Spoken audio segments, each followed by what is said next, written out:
Jangan bunuh Tuan, jangan bunuh Tuan.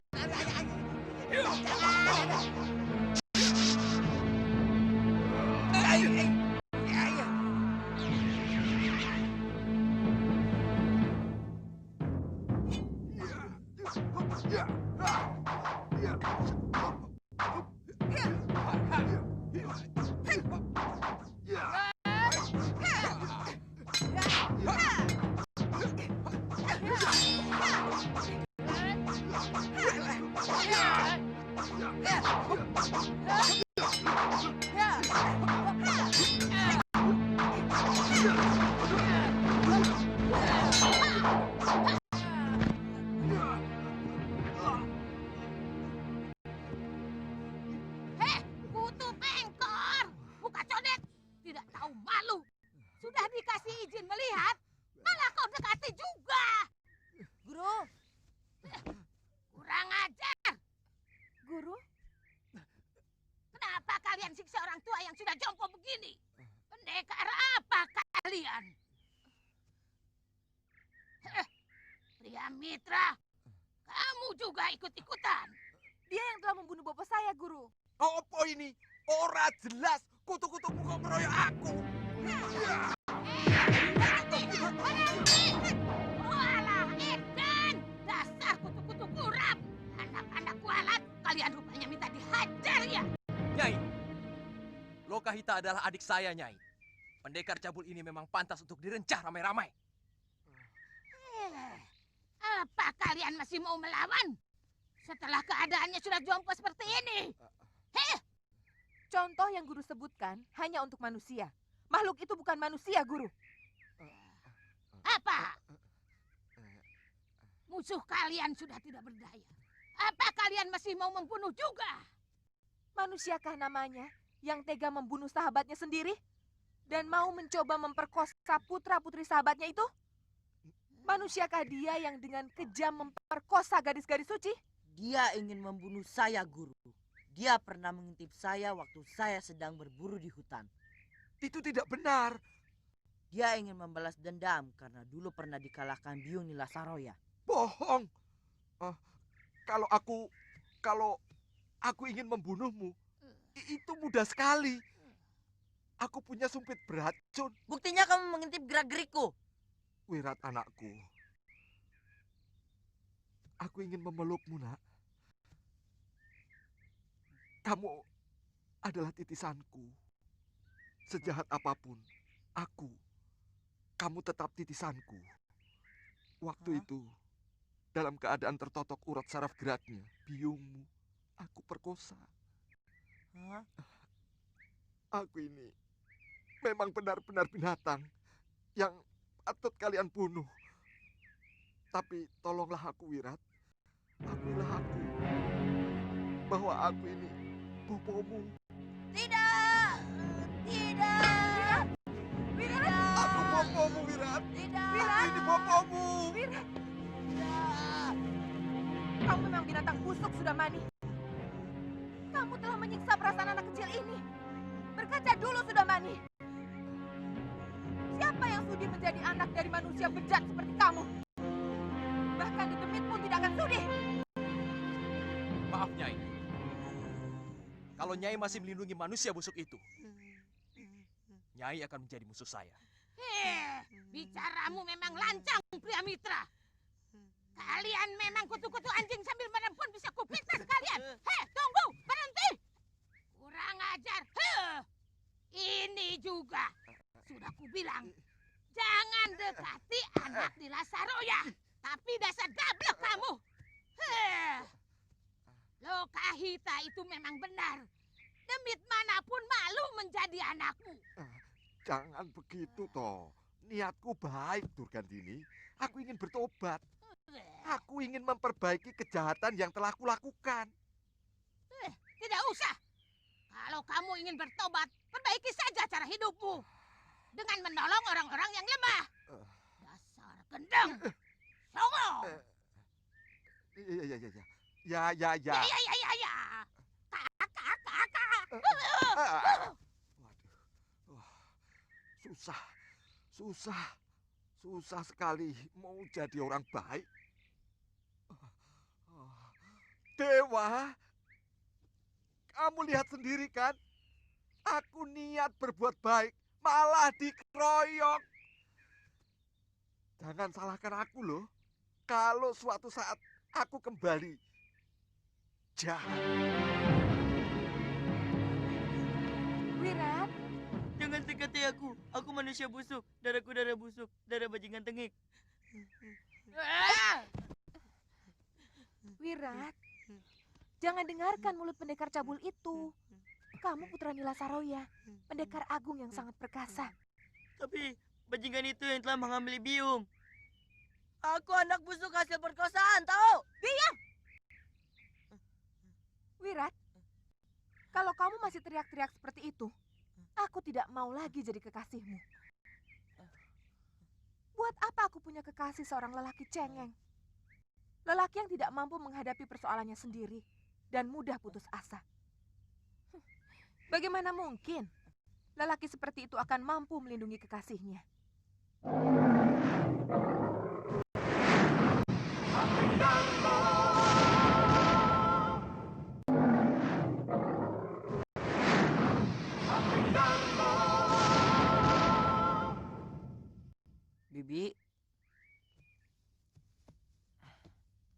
Bibi tidak biji sama Wirat yang boponya telah membunuh bopo Bibi sendiri.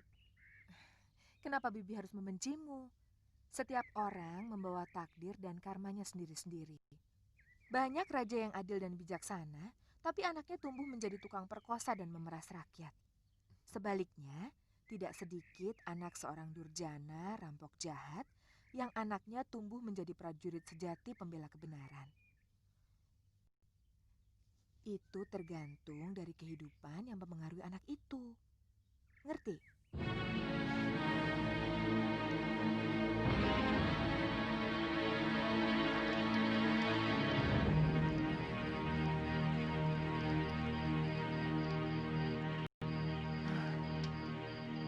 Anak ini kelihatannya sangat terpukul sekali. Iya, Kang. Sebuah kenyataan yang sangat menyakitkan. Manusia yang paling dibenci biungnya Nila Saroya adalah boponya sendiri. Sudah mani.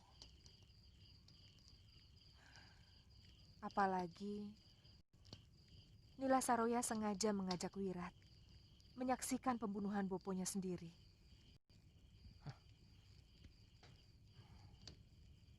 Yang penting, jangan pernah kamu menyinggung secuil pun tentang pendekar cabul itu. Biarkan kejadian tadi siang merupakan mimpi buruk yang akhirnya bisa dilupakan oleh Sudawirat. Iya, mudah-mudahan.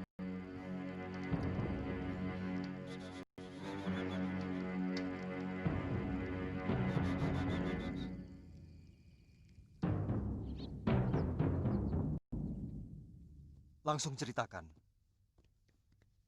Genap 7 pekan, Galuh menjalani tenungan. Dan berakhir setelah dimandikan di sumur Gunung Raga Jebangan. Sehingga dia boleh kembali Gusti Prabu. Saya cemas kalau siluman serigala itu berani mengganggu lagi Kanda Prabu. Sampai saat ini, belum ada tanda-tanda ke arah sana. Kakang Batik Madrim, sampai saat ini masih ikut meronda di Kedaton. Siluman itu memang sangat sakti. Mungkin mereka memiliki ajian rawa rontek atau sebangsanya. Mungkin serigala jantan yang mengaku sebagai bapaknya itu yang menghidupkan mereka kembali. Memang sebaiknya, terutama keputraan Gusti Dewi, harus dijaga lebih ketat.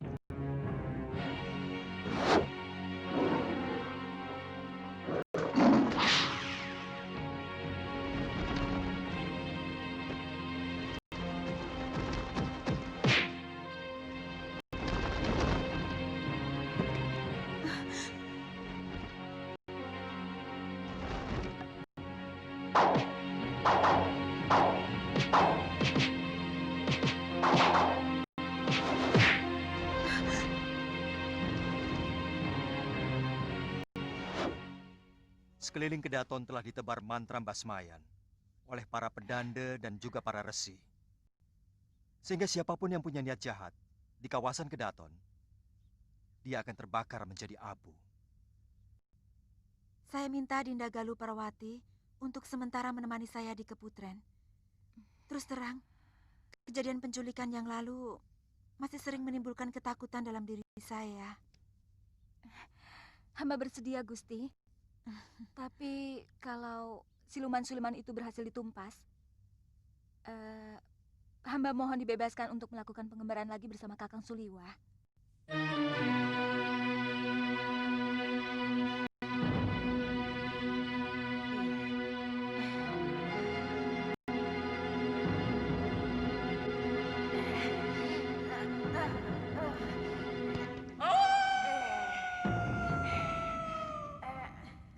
Bopo melihat mereka di kota Raja Malawapati. Kita harus bergerak ke Nanga. Kita ringkus tabib lembah 1000 bunga itu. Saya pikir cukup saya, Bopo. Saya hanya mau menagih janji. Kalau kekasihnya sudah lepas dari tenungan saya,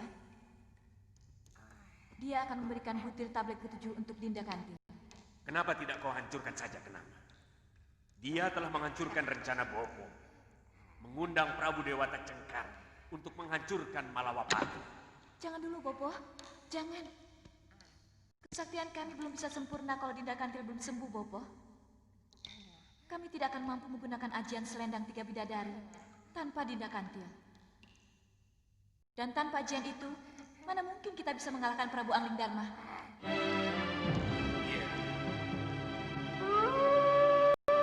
Bagaimana, Tuan?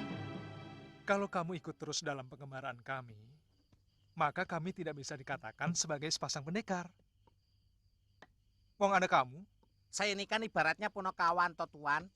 Zaman dulu, setiap kesatria itu punya punokawan. Seperti Raden Harjuno. Punokawannya malah banyak. Ada Semar, Gareng, Petruk, dan Bagong. Demikian kesatria yang lain. Tapi Raden Harjuno ya tetap Raden Harjuno. itu kan masalahnya lain. Kalau kami ini pendekar yang harus mempunyai julukan.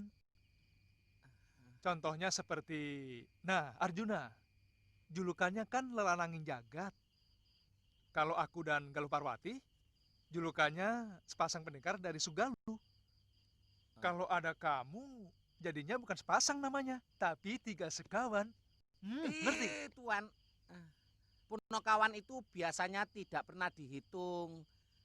Ibaratnya seperti ketimun buncret.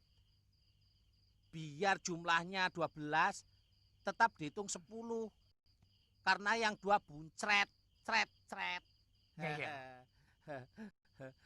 Terus terang aja, Tuan takut terganggu toh. Takut kalau lagi asik-asikan dengan ini Galuh. Takut terganggu sama saya kan? Terganggu toh? Ya toh? Saya kan belum kawin. Saya bisa merem. Sumpah, saya merem. Saya kan belum nikah, memangnya mau diapain Galuhnya? Atau Tuan dan Nini Galuh tidak usah menganggap saya ada. Ya Tuan ya. Sudah. Yang penting saya jangan ditinggal sebatang kara, Tuan ya. Nah, kan jatuh. Ya, saya ambilkan ya. Tidak usah, tidak usah.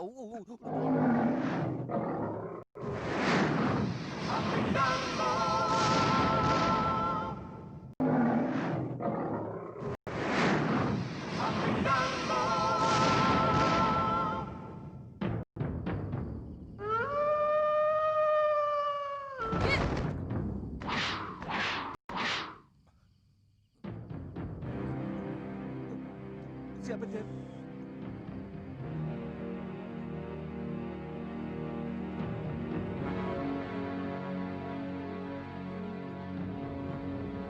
Kamu di sini.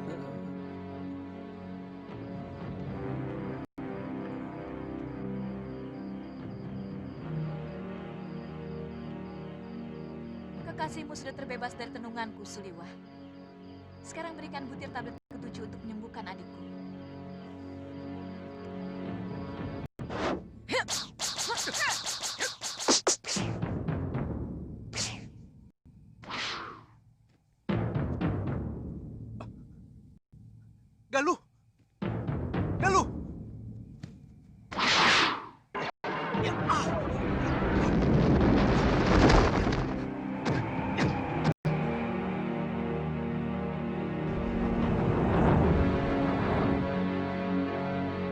Kalian memang binatang. Suliwa, hanya aku yang bisa membebaskan kekasihmu dari tenunganku.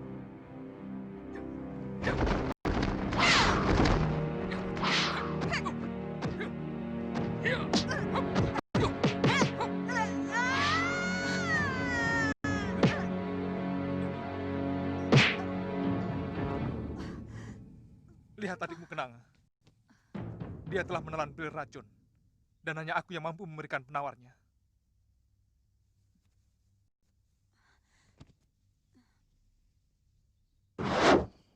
Kalau aku tidak mau,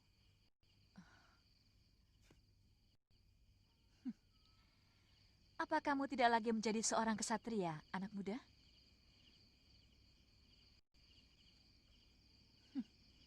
Menyalahi janji bukan sifat seorang pendekar. Sementara, apa yang kukatakan tentang tenunganku, semuanya adalah benar.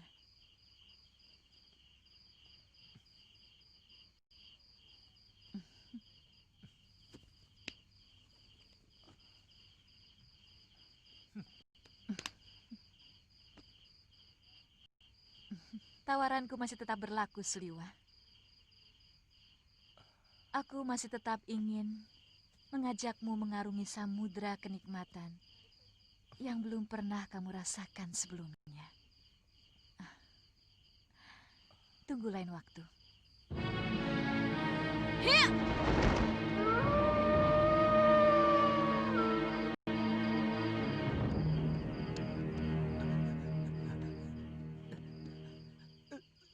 Siapa tadi Tuan? siluman serigala yang telah menenung Galuh Parwati.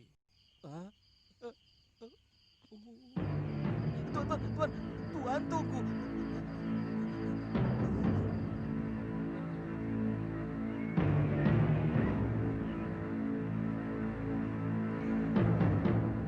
Terima kasih atas kebaikan bopomu, Padmasari.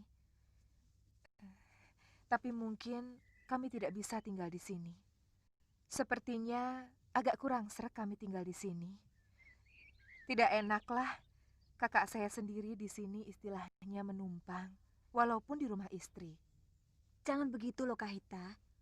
Murid padepokan yang jelas orang lain, semuanya tinggal di sini. Itu lain, Padma.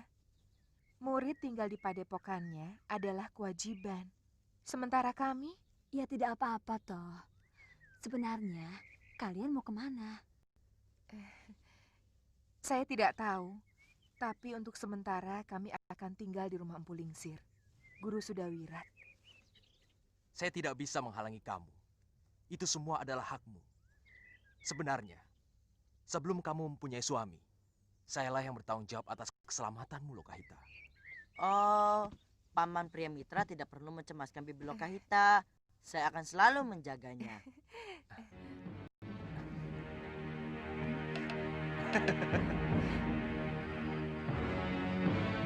Sejak kamu minta izin ikut Suliwa ke Pulau Jawa, kamu tega meninggalkan orang tua jompo yang sudah hampir mati, terkapar sendirian. Kakek jangan bicara begitu.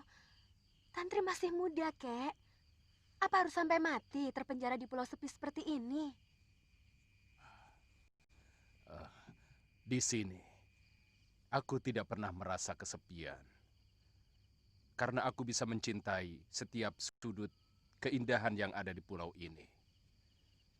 Suara ombak bagiku adalah musik abadi yang menenteramkan jiwa. Lenggang-lenggok daun nyiur adalah penari-penari alam yang begitu lentur dan memukau. Di sini mataku terbuka untuk bisa mengagumi kebesaran Sang Pencipta alam semesta. Di sini kesombongan manusia akan terkikis manakala datang badai menggempur pantai yang menjadikan manusia menjadi begitu kecil. Kek, kehidupan kami di Kalinggapura sudah menjanjikan ke arah sana. Pangeran Danurweda telah menjanjikan kedudukan yang baik untuk Kakang Aditya dan Bopo Aji Santa. Aji Santa? Hah? Jangan sebut nama itu di rumahku. Kakek, kenapa? Dia Bopo kandung saya, suami Biyung. Dia yang telah membunuh biungmu. Dia menelantarkan biungmu sampai mati mereras. Karena dia tergila-gila dengan perempuan lain dan meninggalkan pulau Momongan ini. Itu tidak benar, Kek. Biung mati mereras karena kakek mengusir Bopo yang tidak mau menjadi pengganti kakek sebagai demang di pulau ini. Bertahun-tahun Bopo menderita, menyepi di ujung pulau Jawa. Apa? Racun? Lelaki jahanam itu telah meracuni pikiranmu. Tidak. Bahkan sampai saat ini, Bopo memantangkan diri untuk kawin lagi karena Bopo sangat mencintai Biung. Ah, bohong! Dusta! Kamu telah berani menentangku, Tantri. Kamu telah diracuni si Aji Santa, si jahanam itu. Tidak. Demi kebenaran, saya tidak diracuni siapapun. Kakek yang telah diracuni oleh kemarahan yang membabi buta. Diracuni oleh sikap berkuasa dan mau menang sendiri. Tantri!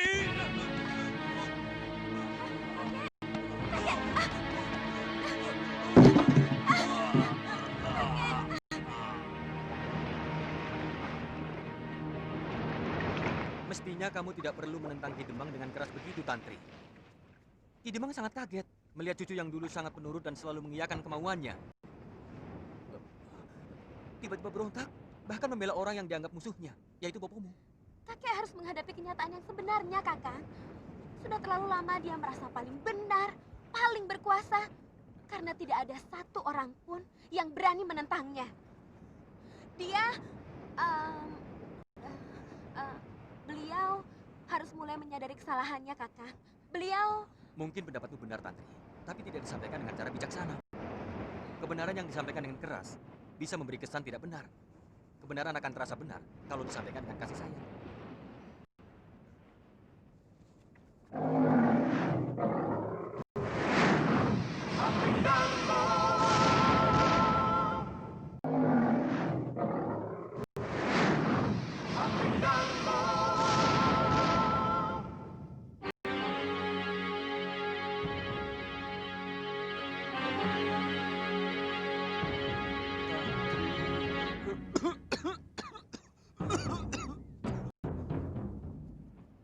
Tantri, saya tidak setuju kalau kamu berniat meninggalkan pulau Momongan ini sekarang.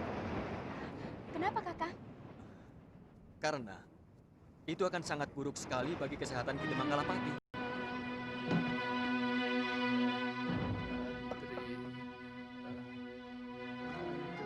Demang, lu mau memanggil Tantri? Panggil Tantri kemari, Brewo. Baik, Ki Demang. Bagaimanapun sikap kakekmu, beliau adalah orang yang berjasa telah membesarkan kamu. Beliau adalah orang tua kedua yang harus kamu hormati. Selama ini saya selalu menuruti perintah kakek. Bahkan sampai kapanpun, beliau tetap saya hormati sebagai orang tua saya. Tapi saya tidak bisa terima kalau bopo saya selalu dijelek-jelekan. Tantri, dipanggil kakek. Paman?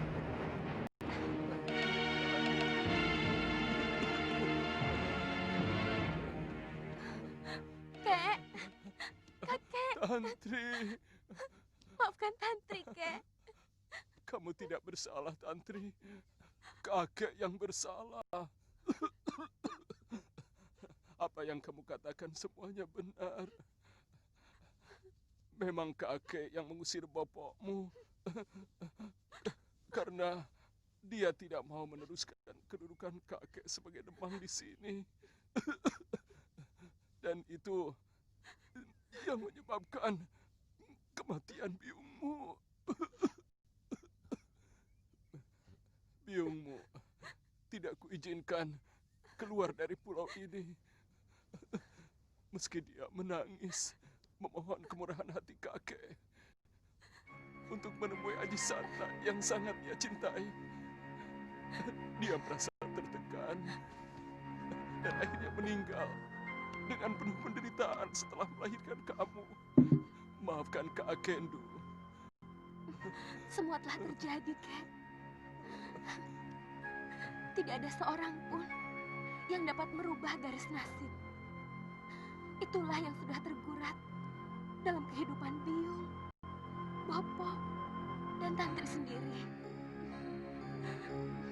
Kakek tidak mau lagi mengulang kesalahan yang sama. Kakek tidak mau melarangmu kemanapun kamu pergi. satu pertanyaan kakek. Benar kamu tidak mau jadi demang di sini?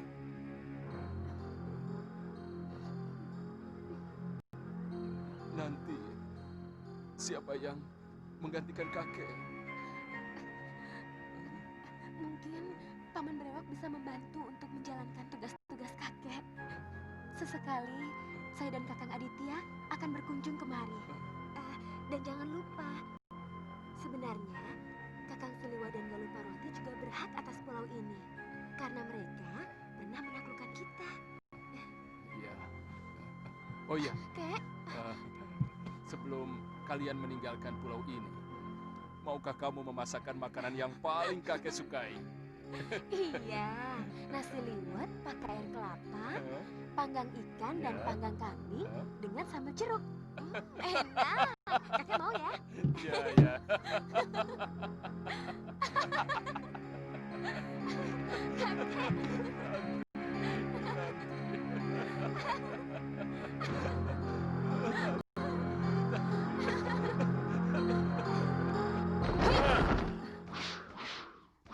Kita langsung masuk ke Kutaraja dan kita obrak-abrik kedaton si Angling Dharma. Iya, Bopo. Kali ini aku tidak mau main-main. Raja itu betul-betul sakti, Bopo. Begitu juga patihnya. Ya, ya. Aku pernah melawan dia. Waktu itu hampir mereka bisa kami taklukkan. Kami, Bopo? Ya, dengan rakyat Dewata Cengkar, aku mengarang cerita bahwa Angling Dharma itu keturunan Ajisaka. Keturunan Ajisaka itulah yang telah menceburkan Prabu Dewata Cengkar ke Laut Kidul. Dan mengusir seluruh rakyat Medang Kamulan dari bumi Jawa. Hampir saja mereka semua kami hancurkan. Karena kaum Kalidama itu memiliki ajaran patirasa dan mampu menembus alam maya.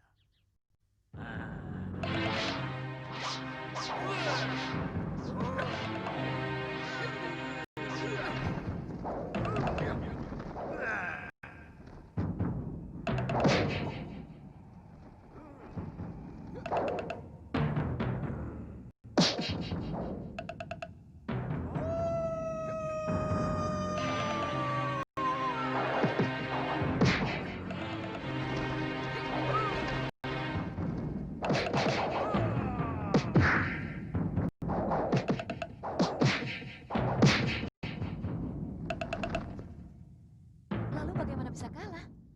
Ada yang melakukan tipu daya kepada mereka dengan sihir.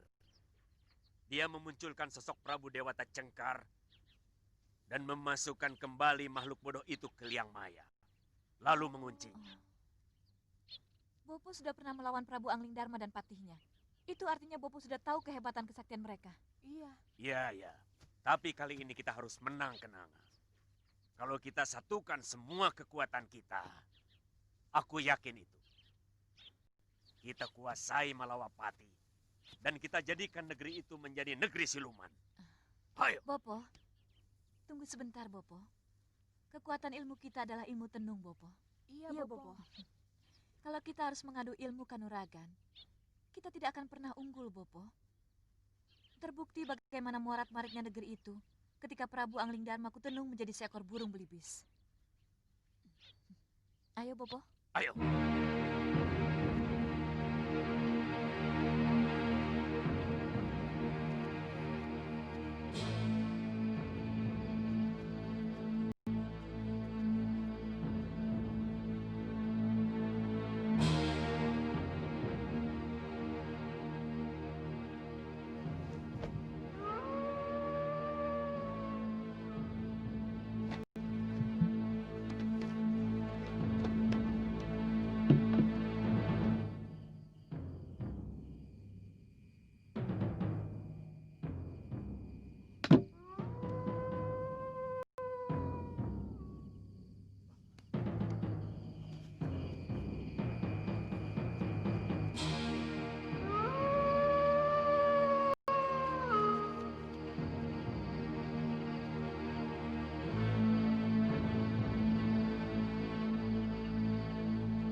Pokoknya apapun yang terjadi di luar, jangan keluar. Aku takut, Kang. Kakak juga takut. Ayo tidur.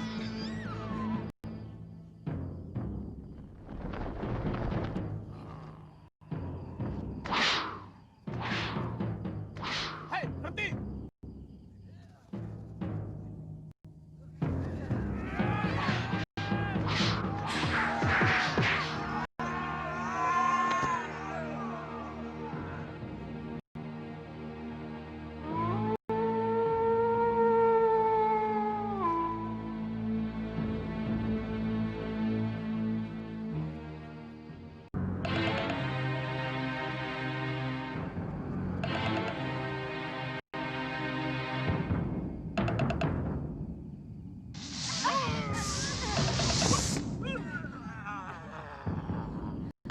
Kurang ajar.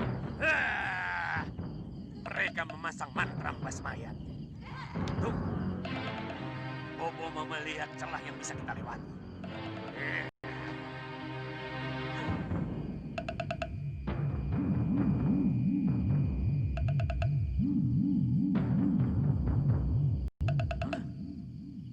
Celaka. Hampir sekeliling cembok istana dipagari dengan mantra basmaya. Bahkan dewa pun akan sulit menembus pagar mantra ini yang mampu menghanguskan siapa saja. Bobo, bagaimana dengan prajurit yang keluar masuk? Kehebatan mantram itu hanya bisa ditujukan untuk musuh atau orang yang berniat jahat kepada Kedaton. Lalu bagaimana, Bobo? Kita kembali. Kita coba sekali lagi. Mungkin dengan kecepatan yang lebih dari yang tadi. Pusatkan pikiran kalian untuk bisa melesat 100 kali lebih cepat.